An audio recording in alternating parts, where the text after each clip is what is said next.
I never expected my friend's mom to look at me that way, but one late night, everything we thought was off limits suddenly felt inevitable. I still remember that night so clearly. It was supposed to be ordinary, just hanging out with my friend at his place, talking, laughing, wasting time the way young guys do. But as the evening wound down and he left the room to take a call, I found myself alone in the living room, with her. His mom. The lamp in the corner gave the room a soft, golden glow, the kind of light that makes everything feel calmer, warmer. She was moving about quietly, tidying up glasses and plates that had been left out from earlier. At first, I barely paid attention, the way you don't notice background music until a certain note strikes you. Then I saw the way she tucked a strand of hair behind her ear. Not hurriedly, not carelessly, but with this graceful little movement, almost unconscious, but elegant. She carried herself in a way that made me pause. There was no need to announce it, but she radiated the kind of presence you can't ignore once you've noticed it. I stood up to help. "Here, let me take that," I said, reaching for the empty glasses she held. Our fingers brushed. Just barely. But it was enough to make my chest tighten unexpectedly. She gave me a small, polite smile, the kind you might give anyone offering help. Yet there was something in the way her eyes lingered, almost as if she was curious, just for a moment, about the weight of my hand against hers. I carried the glasses into the kitchen, and when I returned, she was already straightening a pillow on the couch. I couldn't stop myself from noticing the details. The faint lines at the corner of her eyes, the way they deepened when she smiled, the quiet elegance in how she moved, unhurried but purposeful. She wasn't trying to be noticed. That, somehow, made it impossible not to notice her. I sat down again, trying to act casual, though something about the air had shifted. The hum of the refrigerator in the kitchen. The faint smell of her perfume, subtle but unmistakable. The sound of her footsteps padding softly across the carpet. All of it seemed magnified, like my senses had suddenly tuned in. She looked at me for a moment, and her expression softened. "You don't have to help, you know," she said gently. "You're a guest." I shrugged, smiling faintly. "Doesn't feel right, letting you do everything." Her laugh was quiet, low, carrying with it a warmth I didn't expect. "That's sweet. Most people don't think like that." There was nothing outwardly remarkable about the exchange. No obvious spark, no dramatic pause. And yet, inside, I felt something I couldn't quite name. Something that made me lean forward just a little when she spoke, that made me notice the way the soft lamplight traced the shape of her face. She sat down on the other end of the couch, resting for a moment. A simple, everyday action. But suddenly the couch felt smaller, the air between us charged in a way I couldn't put into words. And when she glanced at me, just a quick glance, no longer than a heartbeat, I wondered if she felt it too. It wasn't love. It wasn't even attraction in the way I'd known it before. It was awareness. The first moment when someone you've known in one light suddenly appears in another. The quiet realization that something has shifted, whether you're ready for it or not. And from that moment on, I couldn't unsee it. The house had grown quieter by then. My friend had gone upstairs, still on his phone, probably caught up in one of those endless conversations that only made sense to him. That left me downstairs with her. His mom. I thought she might head off to bed, but instead, she walked into the kitchen and came back with a bottle of wine and 2 glasses. She set them on the table, hesitating for just a second as though she were second-guessing herself. Then, with a small smile, she pulled the cork free and poured. "I don't usually do this," she said lightly, sliding a glass toward me. "Sharing wine with one of my son's friends." Her tone was playful, but I could hear the flicker of caution in it too, the way someone admits a truth without fully committing to it. I picked up the glass, letting the light catch the deep red liquid. "I don't usually drink wine with my friend's mom either," I replied. That made her laugh. It wasn't the polite laugh from earlier, it was softer, warmer, the kind of laugh that fills the air and lingers. We sat back on the couch, a comfortable distance apart at first. The first few sips loosened the edges of the conversation. We started with the safe topics: work, daily routines, the kind of surface level exchanges anyone could have. But as minutes passed, something shifted. She asked me about my plans, about what I wanted from life. I told her about my restlessness, about feeling like I was searching for something I couldn't quite name. She listened, really listened, her chin resting lightly against her hand, her eyes fixed on me as though my words mattered. Not just in a polite way, but in a way that made me feel seen. Then it was my turn. I asked her about her life, and at first she brushed it off with casual remarks: work, errands, responsibilities. But when I didn't look away, when I let the silence hold, she sighed and admitted quietly, "It gets lonely sometimes. The house feels too big." Her words stayed in the air. I felt something tighten in my chest, an ache I hadn't expected. "I can imagine," I said softly. She tilted her glass, watching the liquid swirl. "Most people don't notice. Or they don't ask. So thank you." There was no need to say more, yet the silence between us wasn't heavy. It was alive, charged with something unspoken.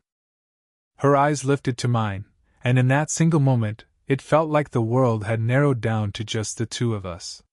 I noticed details I hadn't before: the way her lips curved when she spoke, the faint line of tension in her brow that softened when she laughed. The kind of details you don't see until you're close enough to really pay attention.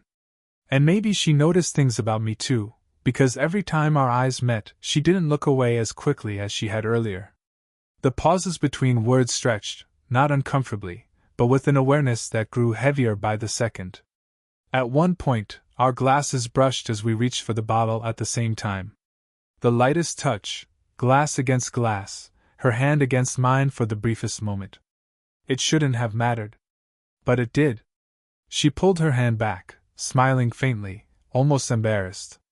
"We should probably stop after this glass," she murmured, though her tone carried no real conviction.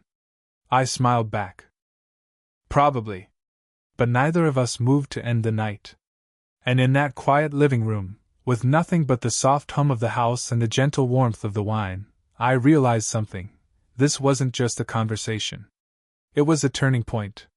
One of those rare moments when two people cross an invisible line, not with words, but with everything that lingers in the space between them. By the time our glasses were nearly empty, the house had fallen into a hush. No footsteps upstairs, no sound from outside, just the quiet hum of the refrigerator carrying faintly through the walls. It was the kind of silence that doesn't feel empty, it feels intimate, like the world has narrowed to a single room. She shifted slightly on the couch, setting her glass on the table in front of us. When she leaned back, she didn't sit at the far edge the way she had before. She was closer now, close enough that the warmth of her presence touched me, even without contact. I noticed it right away, the space between our shoulders, not quite touching but near enough that one small movement could close the gap. We kept talking, though our words had started to wander. She told me a story about traveling in her 20s, about how she once got lost in a foreign city but found it liberating rather than frightening. I listened, fascinated not so much by the story itself, but by the way her voice softened when she drifted into memory, the way her eyes brightened as she described moments that clearly still lived in her. I leaned forward without realizing it, elbows on my knees, head turned toward her. That's when our knees almost brushed. Just a few inches of air between us, nothing more. Yet my chest tightened as though we'd crossed some invisible line. She must have felt it too, because she paused mid-sentence and glanced down at the space between us. A smile tugged at her lips, quick and uncertain, before she looked back up at me. "You're really listening," she said softly, almost as if it surprised her. "Of course I am," I replied. "You make it easy." Her laugh came quietly, this time with a trace of self-consciousness. She covered her mouth, shaking her head, and for a moment it felt like she was younger, freer, not a mom hosting her son's friend, but simply a woman enjoying the company of someone who actually saw her. That laugh stayed with me. And so did the faint scent of her perfume, drifting toward me every time she moved. It was delicate, floral with something deeper beneath, the kind of scent that lingers long after someone's left the room. I caught myself stealing glances. The way her hair fell just slightly out of place, the curve of her cheek when she smiled, the way her hand rested on the couch cushion between us. Details I had no business noticing, yet couldn't ignore. She must have sensed my attention, because at one point her fingers brushed across that same cushion, closer to me than before. Not a direct touch, not an invitation, but enough to draw my gaze. The silence that followed wasn't awkward. It was alive, humming with something unspoken. We were still just sitting there, two people on a couch, talking. And yet, it didn't feel simple anymore. I shifted slightly, letting my shoulder angle toward her, not quite touching hers but close. The tiniest adjustment, but it felt monumental. My pulse picked up, and I wondered if she could hear it in the stillness of the room. She noticed. I know she did. Her lips parted as though she might say something, but no words came. Instead, her eyes met mine for longer than before, long enough that the air between us seemed to thicken. And then she smiled, small and almost secret, before looking away again. It wasn't a confession. It wasn't a promise. But in that moment, it was enough to tell me the truth. Something had shifted between us, and there was no going back to how it had been. The air between us had grown heavier, though either of us moved to acknowledge it. She shifted again, just slightly, her arm brushing the side of the couch cushion, closer to me than before. I could feel the warmth radiating from her even though we weren't touching. Every small movement felt amplified, every glance carrying more weight than words ever could. I don't know how long we sat like that, pretending the space between us wasn't charged. Maybe minutes. Maybe seconds that just felt longer. But eventually, she drew in a slow breath and leaned back against the couch. Her gaze drifted toward the ceiling for a moment, as if searching for something to anchor her thoughts. Then she whispered it, almost too soft to catch. "You're making this hard." Her words weren't sharp. They weren't angry. If anything, they carried a fragile honesty, the kind that only slips out when someone's guard is lowered. I turned toward her, my pulse quickening. "Hard?" I asked quietly, though I knew exactly what she meant. She let out a small laugh, one that held no amusement, just a quiet sense of conflict. "Yes. Hard. You're sitting here, looking at me like that. Listening the way you do. You're making it hard for me to pretend none of this matters." Her voice cracked just slightly at the end, and that sound settled deep inside me. For a moment, I didn't know what to say. My instinct was to pull back, to save her from the discomfort, to act as if this was nothing. But that wasn't the truth. And I couldn't lie, not to her, not to myself. So I leaned in just a little, my voice steady but soft. "That's not the only thing." Her eyes flicked toward mine, startled, as if she hadn't expected me to answer that way. The silence that followed was sharp, alive. She blinked, her lips parting slightly, but no words came. I held her gaze, not pushing, not forcing, just letting the truth hang there between us. I wanted her to know, this wasn't some careless game for me. It wasn't a passing attraction. It was something deeper, something that had been building quietly until it could no longer be ignored. Her hand tightened against the fabric of the couch, gripping it as though she needed something to hold onto. "You don't understand," she murmured, shaking her head. This shouldn't even be happening. You're..." She stopped herself before finishing. "You're my son's friend." That's what she wanted to say. I could hear it in the silence that followed. I shifted closer, closing just an inch of distance, careful not to overwhelm her. "I know," I said softly. "I know what it looks like. I know it's complicated. But..." I hesitated, drawing in a breath. "Complicated doesn't always mean wrong." Her eyes glistened, though she wasn't crying. They carried the weight of years of restraint, of choices made and sacrifices buried. For the first time, she didn't look like someone untouchable, someone entirely in control. She looked human. Vulnerable. She exhaled slowly, the sound shaky. "You're too young to understand what it costs, the kind of mess this could create." "I understand more than you think," I replied. For a long moment, neither of us moved. The world outside might as well have disappeared. All I could feel was her presence, the warmth of her body just inches from mine, the tremor in her voice still echoing in my chest. And then she looked away, breaking the spell, her voice barely a whisper. "You're making this very hard for me." I swallowed, my heart pounding. I wanted to reach for her hand, to take away the fear in her eyes. But instead, I let the silence speak, knowing that sometimes words aren't enough. Sometimes it's the closeness itself that carries the truth neither of you is ready to say aloud. Her words still hung in the air, fragile, trembling, like they might shatter if either of us moved too quickly. "You're making this very hard for me." For a long moment, I didn't respond. I just let the quiet settle, the weight of her confession pressing between us. Finally, I shifted slightly, leaning forward so my elbows rested on my knees. Not to push closer, but to show her that I was still here, listening. "I don't want to make things hard for you," I said softly. "That's not my intention." She gave a small, tired smile, though it didn't quite reach her eyes. "I know. You're not doing anything wrong. It's me. I'm the one who feels things I probably shouldn't." Her voice cracked on the word shouldn't. That single sound cut deeper than any admission could. I stayed quiet, giving her space, and that's when the dam began to break.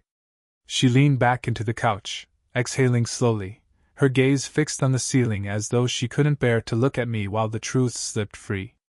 "I haven't let anyone close in a long time," she whispered. "Not really. After my marriage ended, I told myself it was easier to just keep moving, stay busy, stay in control. But nights get quiet. Houses get too big. And sometimes," she stopped, swallowing hard. "Sometimes it's exhausting pretending you don't notice how empty it feels." Her words filled the room with a raw honesty I hadn't expected. She wasn't the polished, confident woman I'd always seen before. She was something more, someone layered with loneliness, vulnerability, and a strength that had clearly cost her something over the years. I let her words settle before speaking. "I don't see weakness in that," I said gently. "I see someone strong enough to keep going even when it's hard. But I also see someone who deserves more than just getting by." Her eyes flicked to me then, soft but searching. "And you think you can give me that?"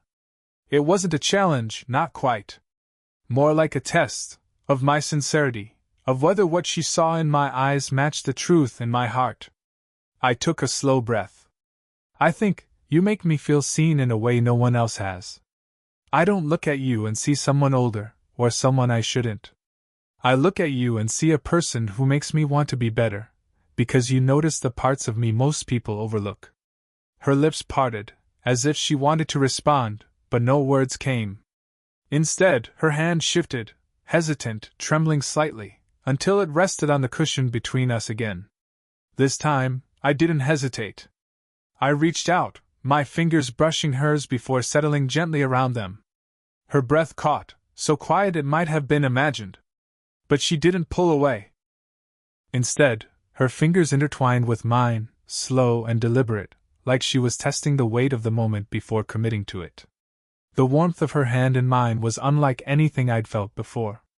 Not just physical, though the softness of her skin, the faint tremor in her grip, sent my pulse racing.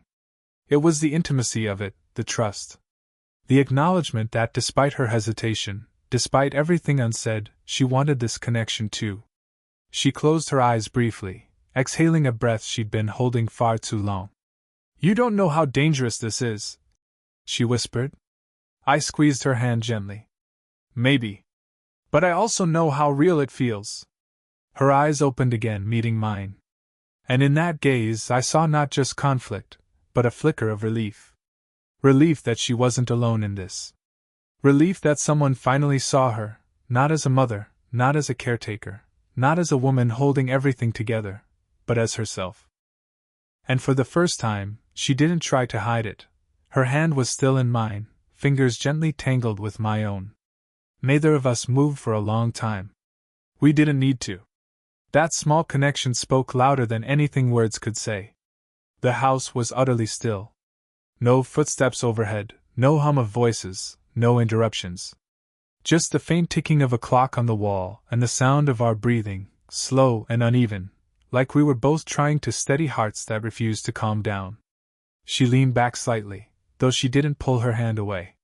Her head tilted, her eyes studying our joined fingers, as if she couldn't quite believe she had allowed herself this closeness. I shouldn't, she murmured, almost to herself. I squeezed her hand gently.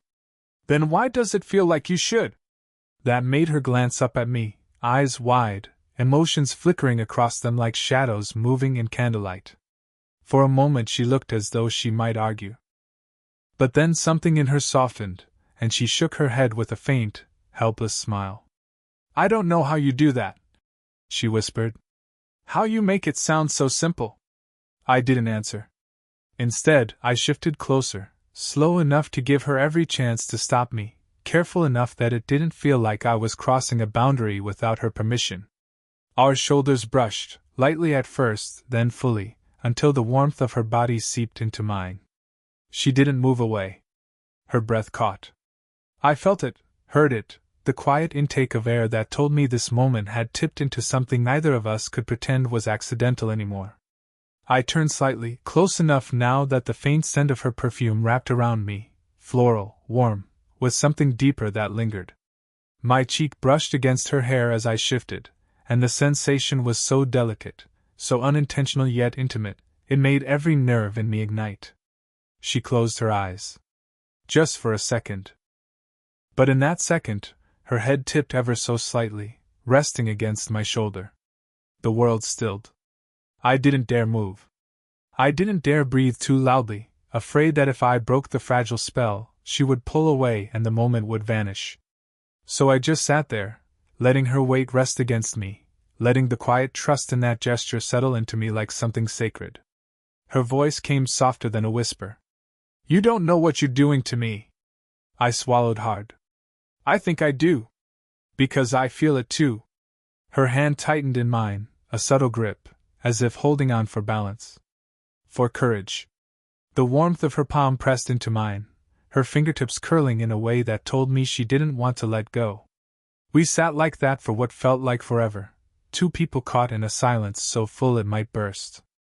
Every second stretched, heavy with things unsaid but undeniably present. At one point she tilted her face up slightly, her cheek brushing closer to mine. For the briefest moment, our lips were almost aligned, separated by a breath, by hesitation, by everything we both knew we shouldn't risk. But she didn't move further. Neither did I. Because this wasn't the moment to rush. This wasn't about stealing something forbidden. It was about holding on to the fragile trust we'd built, the raw honesty that had pulled us this close. So instead, I let my head rest lightly against hers. Not a kiss. Not yet. Just contact, steady, reassuring, quietly electric. And in that closeness, I realized something. Sometimes the most powerful moments aren't in what you do, but in what you hold back from doing. Because the restraint itself carries the truth. And the truth was undeniable. Her head was still resting against my shoulder, our hands gently intertwined, the silence between us stretched thin but unbroken. I could feel the weight of the moment pressing down on both of us, not heavy in a painful way, but heavy with meaning, with everything neither of us had dared say aloud until now. Eventually she stirred, just slightly. Her head lifted, her eyes meeting mine, and for a long second neither of us looked away. The closeness was almost unbearable, her breath warm against my cheek, her gaze flickering with conflict and something deeper, something she hadn't given herself permission to show before. I don't know what this means, she whispered, her voice trembling, almost fragile. I don't know what happens if we cross this line, or what it would do to the people around us. I tightened my hold on her hand, steady but gentle. Then we don't have to have all the answers right now, I said softly. We just have to be honest with each other. That's enough for tonight. She searched my face, her eyes glistening in the soft glow of the lamp. And what are you being honest about? I drew in a breath, letting the words come as naturally as they felt inside me. That I can't look at you the same way anymore. That every second I've spent with you tonight has felt more real than anything else in a long time. And that? I don't want this to end here. Her lips parted, her expression shifting through surprise, fear, longing. Then she laughed quietly, not out of humor, but out of disbelief, like she couldn't quite trust that she was hearing what she wanted to hear. You don't make this easy, she said, shaking her head slightly, though her smile betrayed her. I'm not trying to, I replied, my voice lower now. I just don't want you to think you're alone in this. For a moment, she simply looked at me, the weight of years of guardedness softening in her eyes. Then, slowly, she lifted her free hand and touched my cheek, tentative at first, then firmer, her fingertips grazing the edge of my jaw. The touch was feather-light, but it carried with it everything she hadn't said, every thought she'd pushed down but couldn't deny. I leaned into her hand, closing my eyes briefly, savoring the warmth. When I opened them again, she was still watching me, her gaze unflinching, raw.